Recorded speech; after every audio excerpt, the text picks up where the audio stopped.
గ్రామాలలో సమస్యల పరిష్కారానికి నిరంతరం కృషి చేస్తున్నామని సర్పంచ్ పోకల ఉమాదేవి గంగయ్య అన్నారు.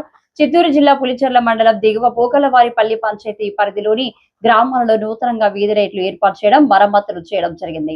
ఈ సందర్భంగా సర్పంచ్ మాట్లాడుతూ గ్రామాల్లో ఎక్కడైనా త్రాగునీటి సమస్య, వీధి లైట్ల సమస్య ఎదురైతే తమ దృష్టికి వచ్చిన వెంటనే సమస్యలను పరిష్కరిస్తామని అన్నారు. అందరి సహకారంతో పంచాయతీని అభివృద్ధి చేస్తామని సర్పంచ్ తెలిపారు.